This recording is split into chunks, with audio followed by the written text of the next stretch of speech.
अस्सलाम वालेकुम स्टूडेंट्स। आज के लेक्चर में हम डिस्कस करेंगे केस स्टडी के बारे में डिटेल में कि केस स्टडी क्या होती है, इसके कंपोनेंट्स कौन कौन से होते हैं और आपने केस स्टडी कैसे लिखनी होती है। अगर आपके टीचर या आपका कोई भी इंस्ट्रक्टर आपको केस स्टडी देता है किसी भी डिजीज़ पे या किसी भी टॉपिक पे, तो आपने कैसे लिखनी होती है। ठीक है, तो आज की वीडियो को मैंने 3 पार्ट्स में डिवाइड कर दी है। तो सबसे पहले हम देखेंगे केस स्टडी होती क्या है। ठीक है, इसको डिफाइन करेंगे, इसके कंपोनेंट्स देखेंगे, इसके बेसिक एलिमेंट्स देखेंगे। उसके बाद नेक्स्ट पार्ट में मैं आपको दिखाऊंगी कि आपने किस फॉर्मेट के अकॉर्डिंग या किस परफॉर्मा के अकॉर्डिंग केस स्टडी लिखनी होती है। ठीक है, उसके बाद जो थर्ड पार्ट होगा, लास्ट पार्ट इस वीडियो का, उसमें मैं आपको दिखाऊंगी एक सैम्पल केस स्टडी का कि आपने कैसे एक डिजीज़ पे केस स्टडी लिखनी होती है। ठीक है, तो स्टार्ट करते हैं फर्स्ट पार्ट से, केस स्टडी क्या होती है। इसको हम डिफाइन करें सबसे पहले। Case study is a detailed in depth examination of a patients health condition, treatment and overall care experience. ठीक है, आपने इस टर्म से याद रखना है कि केस स्टडी, इसमें हम एक स्पेसिफिक केस लेते हैं, एक स्पेसिफिक पेशेंट को लेते हैं, उसकी हम इन डेप्थ और डिटेल्ड स्टडी करते हैं, उसको डिटेल में एग्जामिन करते हैं, उसकी हिस्ट्री लेते हैं, उसका ट्रीटमेंट देखते हैं, उसकी हम केयर देखते हैं, हमने उसको कौन सी प्रोवाइड करनी है। तो इसमें हम डिटेल में स्टडी करते हैं, डेप्थ में स्टडी करते हैं एक पेशेंट की हेल्थ कंडीशन के बारे में। ठीक है, अब इसमें हमारे पास कौन कौन सी कंपोनेंट्स होते हैं कि हम इसमें क्या क्या देखते हैं, क्या क्या एनालाइज करते हैं। वही बात कि हम एक स्पेसिफिक पेशेंट को लेते हैं, एक स्पेसिफिक पेशेंट होता है हमारे पास, ये एक स्पेसिफिक केस होता है, हमने उसमें उस पेशेंट की जो हेल्थ इश्यूज हैं उसको अंडरस्टैंड करना होता है। उसके बाद हमने उसको डायग्नोज करना होता है, उसकी मेन प्रॉब्लम को असेस करना होता है, और फिर हमने इंटरवेंशंस करनी होती हैं। ठीक है, प्लान करके हमने इंटरवेंशंस करनी होती हैं और लास्ट पे इवेलुएट करना होता है कि हमने जो इंटरवेंशंस की हैं वो इफेक्टिव हैं कि नहीं है। ठीक है, ये हमारे पास था केस स्टडी की डेफिनेशन। उसके बाद हम देखते हैं इसके कंपोनेंट्स कौन कौन से होते हैं, इसके एलिमेंट्स क्या क्या होते हैं। तो इसका जो फर्स्ट कंपोनेंट है पेशेंट प्रोफाइल। ठीक है, अब इसमें हम क्या करते हैं, उसका जो पूरा डेमोग्राफिक डाटा है वो लेते हैं। डेमोग्राफिक डाटा में क्या आता है, उसकी एज आती है, उसका जेंडर, ऑक्यूपेशन, उसके बाद उसकी जो एजुकेशन है, ठीक है, उसका बैकग्राउंड क्या है, ये सारा उसकी प्रोफाइल में आ जाता है। ठीक है, उसके बाद आगे हम क्या करते हैं, असेसमेंट। सेकेंड स्टेप हमारे पास क्या है, असेसमेंट। इसमें हम उसको असेस करते हैं। ठीक है, फिजिकल एग्जामिनेशन करते हैं, वाइटल साइंस वगैरह लेते हैं, उसके अलावा लैब रिपोर्ट्स वगैरह करते हैं, डायग्नोस्टिक टेस्ट आ जाते हैं इसके अंदर। ठीक है, उसके बाद हमने क्या करना होता है, इसके अंदर एक बेसिक पार्ट है हमारा, इसमें हमने असेसमेंट कैसे करनी होती है, जॉर्डन्स हेल्थ पैटर्न को फॉलो करना होता है। ये आपने पढ़े होंगे पैटर्न्स, 11 पैटर्न्स F1 के अंदर। ये आपने इसको इसके अकॉर्डिंग पेशेंट को असेस करना होता है, उसकी हिस्ट्री लेनी होती है। ठीक है, तो ये सेकेंड स्टेप हमारे पास क्या था, असेसमेंट। उसके बाद थर्ड स्टेप हमारे पास है डायग्नोसिस। इसमें हम क्या करते हैं, पेशेंट की डायग्नोज बनाते हैं, उसकी प्रॉब्लम को असेस करने के बाद। अब ये जो है डायग्नोज वो किस बेस पे बनाते हैं, हम नैंडा के अकॉर्डिंग बनाते हैं। ठीक है, अब नैंडा जो है वो एक एसोसिएशन है, उसने हमें क्या किया, वो एक लिस्ट प्रोवाइड की हुई है डायग्नोसिस की। इसमें हमने कुछ टर्म्स को यूज़ करना होता है, जैसे कि एक पेशेंट है, अब उसको क्या है, कोई भी रेस्पिरेटरी प्रॉब्लम है। ठीक है, तो हमने अब यहाँ पे टर्म क्या यूज़ करनी है, स्टार्ट में इनइफेक्टिव ब्रीदिंग पैटर्न। ठीक है, ये हमारे पास क्या है, एक डायग्नोज है। ठीक है, उसके बाद हमने क्या करना है, प्लानिंग करनी है। अब प्लानिंग जो है हमारे पास 2 टाइप्स की होती है, शॉर्ट टर्म प्लानिंग और लॉन्ग टर्म प्लानिंग। ठीक है, उसकी कंडीशन के हिसाब से हमने प्लान कर लेना होता है। उसके बाद हमने क्या करना है, फिफ्थ स्टेप पे इंटरवेंशंस करनी है। लाइक हमने जो प्लान किया होता है, जो भी हमने अपने गोल सेट किए होते हैं, उसके अकॉर्डिंग हमने अपनी इंटरवेंशन या इम्प्लीमेंटेशन करनी होती है। ठीक है, अपने एक्शंस परफॉर्म करने होते हैं। अब इसमें क्या क्या रहता है, लाइक हमने मेडिकेशंस करनी होती हैं। ठीक है, कुछ थेरेपीज हो जाती हैं, जैसे कि हमारे पास अगर पेशेंट रेस्पिरेटरी प्रॉब्लम क्या है तो हमने चेस्ट फिजियोथेरेपी करनी होती है, सक्शनिंग करनी होती है। ठीक है, उसके अलावा हमने पेशेंट को एजुकेशन प्रोवाइड करनी होती है। ठीक है, और कुछ लाइफस्टाइल मॉडिफिकेशन। तो ये सारी इंटरवेंशन हम करते हैं फिफ्थ स्टेप में। उसके बाद जो लास्ट स्टेप हमारे पास क्या है, इवेल्युएशन। इसमें हम क्या चेक करते हैं, इफेक्टिवनेस चेक करते हैं इंटरवेंशंस की, उसको एनालाइज करते हैं कि पेशेंट जो है वो इम्प्रूव हुआ है कि नहीं हुआ। ठीक है, इम्प्रूव हुआ है या फिर उसकी कंडीशन और वर्स हो गई है या स्टेबलाइज हो गई है, तो हमने इसमें इवेल्युएट करना होता है पेशेंट की कंडीशन को। ठीक है, तो ये हमारे पास इसकी कुछ थ्योरी थी कि हमने इसके अंदर करना क्या होता है। ये इसका बेसिक कंसेप्ट था केस स्टडी का, हमने इसमें क्या क्या कंपोनेंट्स को फॉलो करना होता है। ठीक है, उसके बाद मैं आपको दिखाती हूँ इसका फॉर्मेट। नेक्स्ट पार्ट हमारे पास क्या है, इसका परफॉर्मा। आपने इसको कैसे फिल करना है, कैसे किस फॉर्मेट को फॉलो करते हुए आपने केस स्टडी लिखनी होती है। ठीक है, अब जैसे कि आपको आपके टीचर ने कोई भी टॉपिक दे दिया है, कोई भी डिजीज़ दे दिया है कि आपने इस टॉपिक के ऊपर केस स्टडी लिखनी हो। ठीक है, तो आपने क्या करना है, सबसे पहले उसका क्या लिखना है, बायोग्राफिक डाटा लिखना है। मतलब कि इसकी पूरी प्रोफाइल आ जाती है, इसके अंदर पेशेंट नेम आ जाएगा, फादर नेम, अगर वो मैरिड है तो husband name, age, sex, CNIC number, address, education, profession, marital status, date of admission, date of discharge. ठीक है, तो ये सारे इसका क्या जाता है, बायोग्राफिक डाटा। पहला पार्ट ये हो गया। उसके बाद हमने लिखनी होती है उसकी डेफिनेट डायग्नोसिस। अच्छा, अब ये जो है ना डायग्नोसिस वो दो टाइप्स की होती है, एक होती है डेफिनेट, एक होती है प्रोविजनल डायग्नोसिस। ठीक है, जैसे एक पेशेंट आया हमारे पास कोई भी किसी भी डिजीज़ का, तो हमें उसकी जो है ना उसकी कंडीशन को देख के हम कोई भी डायग्नोज बना लेते हैं, तो वो हमारे पास होती है डेफिनेट डायग्नोसिस, वो हमें यहाँ पे लिखनी होती है। ठीक है, लेकिन फिर जब बाद में उसको पूरा असेस करते हैं, उसकी पूरी हिस्ट्री लेते हैं, उसकी एग्जामिनेशन करते हैं, तो उसके बाद एक प्रॉपर उसकी सिस्टम के अकॉर्डिंग हमारे पास डायग्नोज बनती है, उसको हम कहते हैं प्रोविजनल डायग्नोसिस। ठीक है, वो हमें लास्ट में लिखनी होती है। तो यहाँ पे हमने लिखनी है डेफिनेट डायग्नोज, उसके बाद हमने उसकी लेनी है हिस्ट्री। ठीक है, ये हमारे पास है सेकंड पार्ट हिस्ट्री का। अब हिस्ट्री आपको पता है हम कैसे लेते हैं, जो भी हमने हेल्थ असेसमेंट के अंदर कंपोनेंट्स पढ़े थे हेल्थ हिस्ट्री के, वो सारे हमने यहाँ पे फॉलो करने हैं। ठीक है, पहला कंपोनेंट हमारे पास क्या था, हिस्ट्री ऑफ प्रेजेंटिंग कंप्लेंट। ठीक है, कि उसका जो पेशेंट है वो अभी हेल्थ केयर फैसिलिटी में आया है, तो वो क्या कंप्लेन कर रहा है, उसकी क्या कंप्लेंट है, लाइक उसको हेडेक है, फीवर है, वोमिटिंग है। ठीक है, जो भी वो कंप्लेन कर रहा है वो हमने यहाँ पे लिख लेनी है। ठीक है, और साथ में हमें ड्यूरेशन भी लिख देनी है। उसके बाद हिस्ट्री ऑफ प्रेजेंट इलनेस। ठीक है, लाइक जो अपनी वो कंप्लेन कर रहा है उसकी अब आपने डिटेल लिखनी है इस कंपोनेंट के अंदर, हिस्ट्री ऑफ प्रेजेंट इलनेस के अंदर। ठीक है, जैसे कि अब पेशेंट है वो बता रहा है कि उसको हेडेक है, तो आपने लिखना है कि हेडेक कब होती है, कहाँ कहाँ पे होती है, ठीक है, कब ज़्यादा वर्स होती है। तो ये सारी आपने जो उस कंप्लेन के अकॉर्डिंग हिस्ट्री है ना वो आपने यहाँ पे लिखनी होती है। ठीक है, हिस्ट्री ऑफ प्रेजेंट इलनेस के अंदर। उसके बाद है हिस्ट्री ऑफ पास्ट इलनेस, कि उसकी पास्ट में क्या हिस्ट्री थी इलनेस के बारे में, लाइक वो ड्रग एडिक्शन तो नहीं करता था, उसके अलावा उसकी जो प्रीवियस ट्रीटमेंट है वो उसने क्या क्या लिया हुआ था, या कोई प्रीवियस वो किसी हॉस्पिटल में एडमिट तो नहीं हुआ। ठीक है, उसकी पास्ट मेडिकल इलनेस क्या है, साइकेट्रिक इलनेस तो नहीं है उसको कोई। तो ये सारी हमने पास्ट इलनेस के बारे में उसकी हिस्ट्री ले लेनी है। उसके बाद है फोरेंसिक हिस्ट्री, मतलब कि वो क्या क्या मेडिकेशन यूज़ करता है पास्ट में, वो हमने लिख लेनी है। उसके बाद सोशल हिस्ट्री, लाइक उसके सोशल रिलेशनशिप्स कैसे हैं, ये भी हमने लिख देनी है। उसके बाद फैमिली हिस्ट्री क्या है, वो अगर वो मैरिड है तो उसकी क्या कितने फैमिली मेम्बर्स हैं, क्या उसकी कितने डॉटर्स हैं, कितने सन हैं, तो ये सारा हमने इसके यहाँ पर लिख देना। ठीक है, तो ये हमारे पास क्या थी, उसकी हिस्ट्री आ गई है। उसके बाद हमारे पास जो पर्सनल हिस्ट्री होती है ना वो हमने कैसे लिखनी होती है, वो हमने फॉलो करना होता है इसके अंदर 11 जॉर्डन्स हेल्थ पैटर्न। ठीक है, ये आपने पढ़े होंगे F1 के अंदर 11 पैटर्न्स हैं, इसमें हमने हर पैटर्न के अकॉर्डिंग उससे क्वेश्चनिंग करनी होती है। तो पहला हमारे पास पैटर्न क्या है, health perception and health management pattern.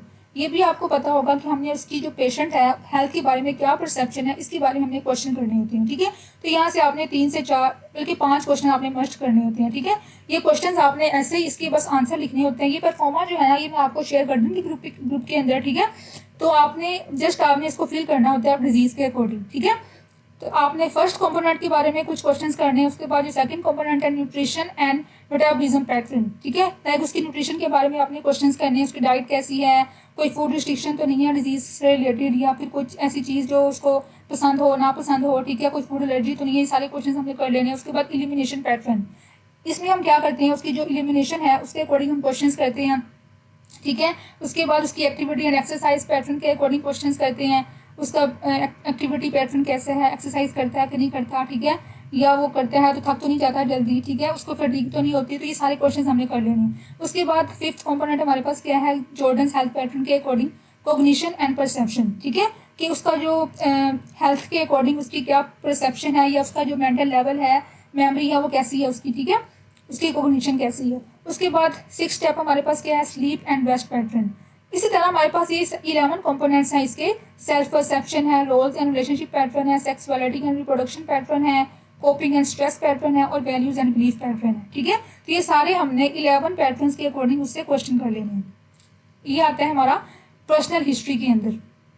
उसके बाद आपने क्या करना है, उसको अब फिजिकल एग्जामिनेशन करनी है, उसको हमने फिजिकली असेस करना है। अब यहाँ पे इसको 2 टाइप्स में कैटेगराइज किया गया है, 2 कंपोनेंट्स में डिवाइड किया गया है फिजिकल एग्जामिनेशन को।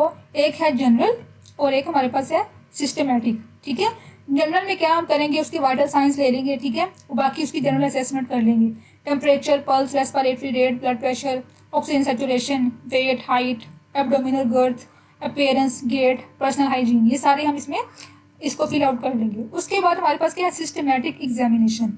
मतलब कि अब पेशेंट जो है वो किसी भी डिजीज़ का है या उसको कोई भी स्पेसिफिक सिस्टम की डिजीज़ है तो हम उस सिस्टम की यहाँ पे एग्जामिनेशन लिख देंगे, ठीक है। लाइक एक पेशेंट है, उसको अब कोई ना कोई रेस्पिरेटरी प्रॉब्लम है, ठीक है। तो रेस्पिरेटरी प्रॉब्लम के अकॉर्डिंग हम उसको असेस करेंगे, ठीक है, इन 4 टेक्निक्स को फॉलो करते हुए। तो जो जो उसकी फाइंडिंग्स आएंगी वो हम यहाँ पे लिख देंगे, ठीक है। लाइक इंस्पेक्शन में हम क्या देखेंगे, उसकी जो चेस्ट है उसकी सिमेट्री कैसी है, चेस्ट की शेप कैसी है, ठीक है। पाल्पेशन में हम क्या करेंगे, वही जो हमने पढ़ा था अभी रिसेंटली ये चैप्टर असेसमेंट ऑफ थोरेक्स और लंग्स के अंदर हम चेस्ट की एक्सपेंशन को देखेंगे, पाल्पेट करके वहाँ पे कोई ट्यूमर, वहाँ पे कोई लेजन तो नहीं है चेस्ट के ऊपर, ठीक है। उसके अलावा परकशन में हम क्या देखते हैं कि हमने डायफ्रैग्मेटिक एक्सर्जन देखनी होती है, वो नॉर्मल है या एबनॉर्मल है। उसके बाद आस्कल्टेशन में हमने ब्रेथ साउंड्स को असेस करना होता है, वो नॉर्मल आ रही है कि नहीं आ रही है। तो उसकी डिजीज़ के अकॉर्डिंग जो भी अल्ट्रेशन आ रही होगी ना वो हमने यहाँ पे लिख लेनी होगी, ठीक है। इसी तरह हमारे पास जो भी डिजीज़ होगी हमने उसके अकॉर्डिंग यहाँ पे वो सिस्टम को फिल कर लेना होता है, ठीक है। उसके बाद हमारे पास अब यहाँ तक होगी इसकी फिजिकल एग्जामिनेशन।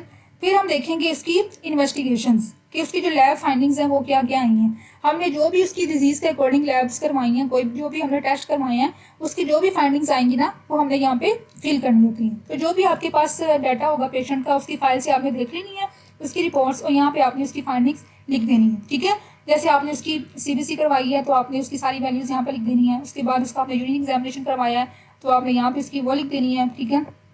उसने आपने उसके RFTs LFTs करवाए हैं, वो भी उसकी रिपोर्ट्स लगी होंगी फाइल के अंदर, आपने वहाँ से देख के यहाँ पे इसकी मेंशन कर देनी है वैल्यूज़ वगैरह सारी। तो ये आपने सारी इसकी लैब वैल्यूज़ लिखनी होती हैं, ठीक है। उसके अलावा यहाँ पे उसके कोई अगर टेस्ट हुए हैं, रेडियोलॉजिकल टेस्ट, उसमें आपके चेस्ट एक्सरे आ जाते हैं, ECG वगैरह, CT स्कैन है, MRI, तो उसकी जो फाइंडिंग्स होती है वो भी आपने यहाँ पे मेंशन कर देनी होती है, ठीक है। तो ये सारी हमारे पास कौन सा कंपोनेंट था इसका एग्जामिनेशन का, ये हमारे पास था लैब इसमें लैब इन्वेस्टिगेशन लिखते हैं, ठीक है। उसके बाद हमारे पास अब सारा हमने असेस कर लिया, उसकी हमने एग्जामिनेशन कर ली, हिस्ट्री ले ली। अब लास्ट पे हमारे पास क्या बनती है, प्रोविजनल डायग्नोसिस, ठीक है, वो हमने यहाँ पे लिखनी होती है। पहले हमारे पास कौन सी थी, डेफिनेट डायग्नोसिस, और यहाँ पे होती है प्रोविजनल डायग्नोसिस जो कि होती है फाइनल डायग्नोसिस। उसके बाद हम आते हैं ट्रीटमेंट की तरफ कि जो पेशेंट जो है उसकी डिजीज़ के अकॉर्डिंग क्या ट्रीटमेंट चल रहा होता है। अब इसमें हमारे पास 2 तरह के होते हैं ट्रीटमेंट, एक मेडिकल ट्रीटमेंट है और एक सर्जिकल ट्रीटमेंट है। मेडिकल में हम क्या करते हैं कि जो उसको मेडिसिन जारी होती हैं, जो भी डॉक्टर ने प्रिस्क्राइब की होती हैं हर कैटेगरी की, वो हमने यहाँ पे मेंशन करनी होती है, ठीक है। तो जो क्लाइंट है वो ये मेडिसिन ले रहा है, क्या डोज ले रहा है, क्या उसकी जो है ना वो रूट कौन सा हम दे रहे हैं, ठीक है। तो ये सारा हमने इसमें लिखना होता है। उसके बाद सर्जिकल ट्रीटमेंट है कि अगर उसको कोई सर्जिकल कोई भी ट्रीटमेंट हुआ, कोई ऑपरेशन हुआ, कोई सर्जरी हुई है, तो हमने यहाँ पे भी उसकी लिखनी होती है, डिस्क्रिप्शन देनी होती है, ठीक है। तो ये हमारे पास क्या था इसका ट्रीटमेंट। उसके बाद लास्ट में हमें लिखनी होती है नर्सिंग मैनेजमेंट की, कि जो नर्स है वो क्या इंटरवेंशंस कर रही है, क्या अपनी जो है ना वो मैनेज कर रही है, नर्सिंग केयर क्या प्रोवाइड कर रही है, वो भी हमने यहाँ पे लिखनी होती है, ठीक है। एक यहाँ पे आपने और भी हेडिंग ऐड कर लेनी है, नर्सिंग मैनेजमेंट, ठीक है। तो ये हमारे पास यहाँ तक था इसकी मैनेजमेंट। और लास्ट में हमने NCP बनाना होता है, NCP नर्सिंग केयर प्लान, ये हमने लिखना होता है। इसके 5 कंपोनेंट्स होते हैं, nursing assessment, diagnose, planning, intervention और इवेल्युएशन, ठीक है। ये हमारे पास ऑप्शनल है। ये हम लिखते हैं रैशनल कि जो हम इंटरवेंशन कर रहे हैं उसके क्या रीज़न है, क्या रैशनल है, हम क्यों कर रहे हैं, ठीक है। तो ये इसका एक फॉर्मेट है NCP का कि आपने क्या क्या करना होता है। असेसमेंट में हमने क्या करना, डाटा लेना होता है ना, तो डाटा 2 टाइप्स का होता है, सब्जेक्टिव डाटा और ऑब्जेक्टिव डाटा, ठीक है। उसके बाद डायग्नोस लिखनी होती है, उसके 3 पार्ट्स होते हैं, प्रॉब्लम, ठीक है, उसके बाद रिलेटेड टू और एज एविडेंस्ड बाय, ठीक है। ये 3 पार्ट्स आपने लिखने होते हैं। उसके बाद नर्सिंग प्लानिंग आपने करनी होती है, शॉर्ट टर्म और लॉन्ग टर्म प्लानिंग। उसके बाद इंटरवेंशन जो है वो भी हमारे पास 3 टाइप्स की होती हैं, ये भी आपने पढ़ी होंगी F1 के अंदर, इंडिपेंडेंट, डिपेंडेंट और कोलैबोरेटिव, ठीक है। उसके बाद रैशनल आपने लिखना होता है और लास्ट पे आपने इवैल्यूएशन लिखनी होती है कि जो आपने इंटरवेंशंस की हैं उसके बाद उसकी क्या इफेक्टिवनेस आई है, क्या उसके रिजल्ट्स आए हैं, ठीक है, पेशेंट ने इंप्रूव किया कि नहीं किया। तो ये आपने यहाँ पे इवैल्यूएशन लिखनी होती है। तो ये हमारे पास एक उसका फॉर्मेट है नर्सिंग केयर प्लान का। ये हमारे पास एक पूरा परफॉर्मा था केस स्टडी का जो आपने फिल करना होता है किसी भी डिजीज़ के लिए, ठीक है। इसमें हमने क्या क्या देखा, सबसे पहले हमने उसकी प्रोफाइल देखी, बायोग्राफिक डाटा, उसके बाद हमने उसकी हिस्ट्री ली, ठीक है, हिस्ट्री के डिफरेंट कंपोनेंट्स हमने देखे। उसके बाद हमने उसकी फिजिकल एग्जामिनेशन परफॉर्म की, जनरल भी और सिस्टमेटिक भी। और फिर हमने क्या किया, उसकी जो लैब इन्वेस्टिगेशंस हैं, जो हमने उसकी लैब्स करवाई थी, जो हमने रिपोर्ट्स देखी थी, वो हमने सारी फिल आउट कर ली। और उसके बाद हमने उसकी ट्रीटमेंट लिखना है, ठीक है, मेडिकल ट्रीटमेंट, सर्जिकल ट्रीटमेंट और नर्सिंग केयर, ठीक है, नर्सिंग इंटरवेंशंस। और लास्ट में हमने क्या करना है, NCP लिख देना। तो ये हमारे पास एक पूरा परफॉर्मा था इसका केस स्टडी का, इसको आपने फिल करना होता है बस। ये मैं आपको शेयर कर दूंगी ग्रुप के अंदर, इसकी PDF या इसकी दोनों फॉर्मेट कर दूंगी, PDF में भी और वर्ड में भी। उसके बाद मैं आपको दिखाती हूँ इसका सैंपल। जैसे कि अब ये हमारे पास मेरी टीचर ने मुझे दिया था केस हाइपोवोलीमिया का, क्या आपने हाइपोवोलीमिया के ऊपर केस स्टडी करनी है। ठीक है, तो आपने अब इसको कैसे करना है, मैं आपको इसका दिखाती हूँ सैम्पल कंप्लीट। इसका दूसरा नाम है हाइपोवोलीमिया का आइसोटोनिक फ्लूइड वॉल्यूम डेफिसिट। ठीक है, मतलब कि इसमें क्या होता है, हाइपोवोलीमिया में hypo mean low and volemia mean blood volume. ठीक है, मतलब इसमें जो ब्लड का वॉल्यूम है वो डिक्रीज हो जाता है। ठीक है, इसलिए इसको हम कहते हैं फ्लूइड वॉल्यूम डेफिसिट। अच्छा, अब हमने इसमें करना क्या होता है, सबसे पहले मैं आपको दिखाती हूँ, इसका हमने डिस्क्रिप्शन देनी होती है, पहले इसको डिटेल इसकी बतानी होती है कि ये होता क्या है। जैसे आप कोई भी डिजीज आपको मैम ने दी है, आपके टीचर ने दिया, तो आपने उसको पहले बताना होता है कि वो डिजीज क्या है। ठीक है, जैसे कि मेरे पास अब है हाइपोवोलीमिया या फिर फ्लूइड वॉल्यूम डेफिसिट। पहले मैं क्या करूँगी, इसको डिफाइन करूँगी। ठीक है, उसके बाद इसकी पैथोफिजियोलॉजी क्या होती है वो भी मैंने बता दी फ्लो चार्ट की फॉर्म में। ठीक है, उसके बाद इसकी कॉजेज क्या क्या हो सकती हैं, इसकी डियोलॉजी क्या क्या होती है, ये मैंने लिख दी। उसके बाद क्या हमारे पास कॉम्प्लिकेशंस क्या हो सकती हैं, और इसके अलावा साइंस सिम्टम क्या आते हैं, इसका ट्रीटमेंट क्या है, कॉजेज क्या है। ठीक है, तो इसकी ये सारा मैंने बता दिया, इसकी डिस्क्रिप्शन दे दी, डिटेल बता दी कि ये जो डिजीज मुझे मैम ने दी है ये क्या है, डिस्क्रिप्शन इसकी मैंने बता दी। ठीक है, एक्सप्लेन कर दी इसको।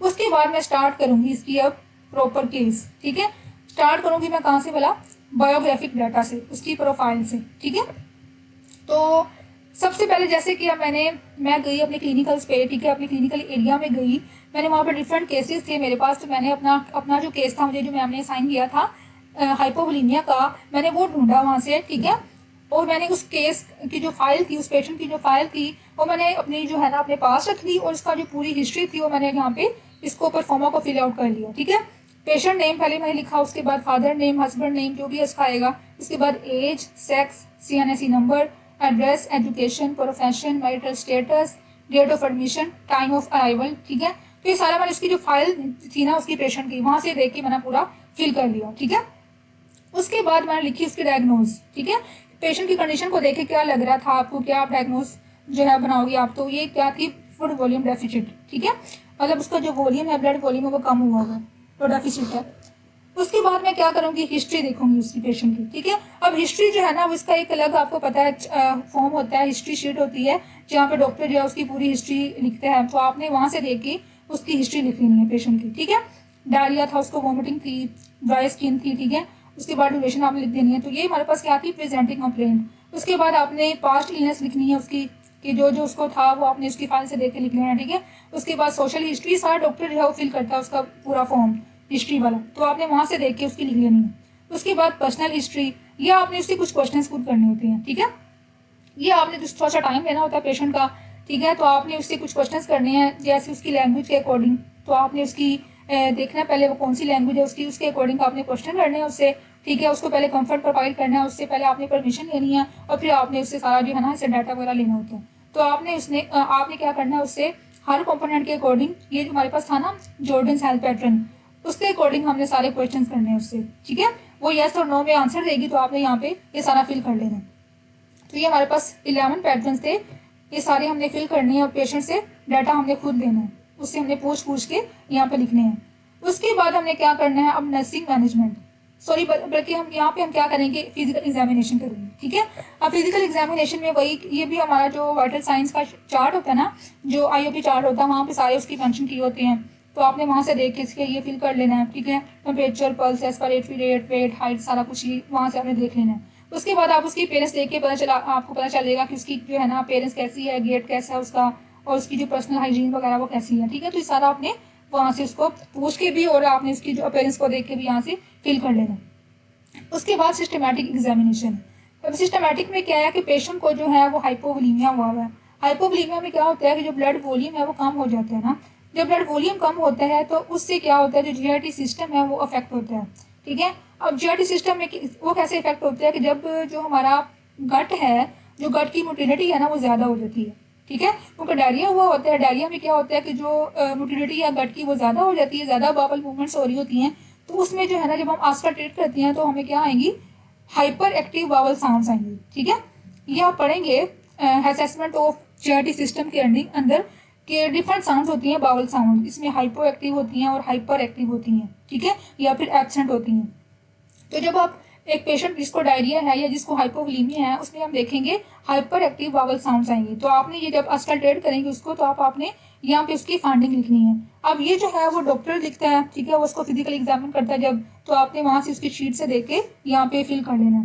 उसके बाद जो उसका स्किन का सिस्टम होगा, जो उसका इंट्रोगमेंट्री सिस्टम होगा, जब उसको देखेंगे उसकी जो स्किन है वो ड्राई होगी, उनकी डिहाइड्रेशन हो जाती है इसके अंदर, ठीक है, स्किन ड्राई होगी, रफ होगी, उसका जो कैपली रिफिल टाइम है वो ज़्यादा होगा, ठीक है। तो ये इसकी हमने सिस्टम वाइज असेसमेंट कर ली। जेआईटी सिस्टम का इसमें मेजर आएगा और साथ में इंट्रोगमेंट्री सिस्टम आएगा, ठीक है। उसके बाद अब यहाँ तक हमारे पास होगी उसकी एग्जामिनेशन। अब हम देखेंगे उसकी जो भी इसकी रिपोर्ट्स लगी होंगी ना उसकी फाइल के अंदर, ठीक है, उसमें उसकी सारी लैब वैल्यूज आ जाएंगी, उसकी सीबीसी आ जाएगी, उसकी जो भी एलएफटीज आरएफटीज हुए हैं सारे हम उसकी जो रिपोर्ट्स हैं वहाँ से देख के उसकी जो नॉर्मल वैल्यूज है, जो भी अब नॉर्मल वैल्यूज हैं सारी हम यहाँ पे फिल कर लेंगे, ये वाला कॉलम, ठीक है। तो ये हमारे पास इसकी थी लैब रिपोर्ट्स। इसमें हम करवाते हैं मोस्टली जब हाइपोवोलेमिया होता है तो हम इलेक्ट्रोलाइट्स करवाते हैं, सीरम इलेक्ट्रोलाइट्स, ठीक है। इसमें क्योंकि इलेक्ट्रोलाइट्स लॉस हो रहे होते हैं तो उसका जो लेवल्स हैं वो डिस्टर्ब होते हैं, तो हम इसमें ये जो है वो जरूर मेंशन करते हैं, ये इसके अल्टर होंगे, ये हमने लिख लिए। उसके बाद हम जो है ना जो हमारी फाइनल डायग्नोज बनी है पूरा असेस करके पेशेंट को, वो हमारे पास क्या बनी है, फ्लूइड वॉल्यूम डेफिसिट, ठीक है, या फिर हाइपोवोलेमिया। उसके बाद हम ट्रीटमेंट लिखते हैं, पेशेंट को जो ट्रीटमेंट चल रहा होता है उसकी ये भी इसकी फाइल पे लिखा होता है। रिंगल एक्टिव, इसको कि हम इसमें फ्लूइड दे रहे होते हैं पेशेंट को, अब वो डिफरेंट टाइप्स का होता है फ्लूइड, ठीक है, नॉर्मल सलाइन होती है और रिंगल एक्टिवेट होता है, तो ये डॉक्टर लिख देते हैं, जो वो प्रिस्क्राइब करते हैं वो हमने वहाँ से इसकी देख के लिख लेनी होती है, ठीक है। तो ये इसमें मेडिकल ट्रीटमेंट चल रहा होता है और सर्जिकल इसमें कोई नहीं होता। और नर्सिंग इंटरवेंशन आपने क्या करनी होती है, पेशेंट को एजुकेट करना होता है, उसको साइकोलॉजिकल सपोर्ट देनी होती है, ठीक है, उसको हमने कॉम्प्लिकेशंस के बारे में बताना होता है। तो ये सारा आपने जो भी पढ़ा होगा ना अपनी डिजीज़ के अंदर थ्योरी वाले पार्ट में, ठीक है, अपनी बुक के अंदर वो आपने लिख लेना होता है नर्सिंग इंटरवेंशंस के अंदर। तो ये हमारे पास एक पूरा केस था इसका हाइपोवोलेमिया का, ठीक है। उसके बाद आपने क्या करना है, लास्ट पे एनसीपी बनाना है, नर्सिंग केयर प्लान बनाना है।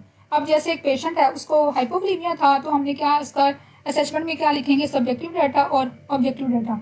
अब ये क्या होता है, सब्जेक्टिव डाटा क्या होता है कि जो पेशेंट खुद बता रहा होता है, ठीक है, वो जो खुद एक्सप्लेन कर रहा होता है कि मुझे वीकनेस हो गई है, मुझे ज़्यादा प्यास लगती है, ये पेशेंट वर्बलाइज कर रहा होता है। उसके बाद जो ऑब्जेक्टिव डाटा होता है वो क्या है, जो हम खुद असेस करते हैं, लाइक हमने असेस किया कि उसकी जो पल्स है वो ज़्यादा फास्ट आ रही है, ठीक है, उसको लूज टूल्स हैं, लूज मोशंस है, वोमिटिंग हो रही है, उसका फ्लूइड इनटेक कम है, उसकी ड्राई स्किन है, ड्राई लिप्स है, ये सारा हमने खुद असेस किया, तो ये हमारे पास क्या ऑब्जेक्टिव डाटा है, ठीक है। उसके बाद हम डायग्नोज बना लेंगे नेडा के अकॉर्डिंग, ठीक है। उसके बाद हमने प्लान करना है, शॉर्ट टर्म प्लान और लॉन्ग टर्म प्लान। उसके बाद इंटरवेंशन हमने अपनी लिख लेनी है, जो हम उसको इंटरवेंशन उसको देंगे, जो भी हमने इंप्लीमेंट करना है, जो भी हमने एक्शंस लेने हैं, ठीक है। उसके बाद हमने रैशनैली लिखना है हर इंटरवेंशन का कि हम क्यों कर रहे हैं, क्यों एक्शन ये परफॉर्म कर रहे हैं। उसके बाद हमने इवेल्युएट करना होता है कि हमने जो इंटरवेंशन की हैं उसके क्या रिजल्ट आएंगे, ठीक है, पेशेंट जो है वो इम्प्रूव किया कि नहीं किया। तो ये हमारे पास था एक पूरा केस स्टडी का सैंपल हाइपोवोलेमिया का, आपने कैसे केस स्टडी करनी होती है, ठीक है। आई होप कि आपको क्लियर हो गया होगा इसका कंसेप्ट केस स्टडी का, कि आपने इसका कैसे किस फॉर्मेट के अकॉर्डिंग इसको फिल करना होता है। अगर आपको कोई भी क्वेश्चन हो तो आप ग्रुप पे मुझसे पूछ सकते हैं, बाकी मैं आपको ये शेयर कर दूंगी PDF इसके फॉर्मेट की। ओके, अल्लाह हाफिज़।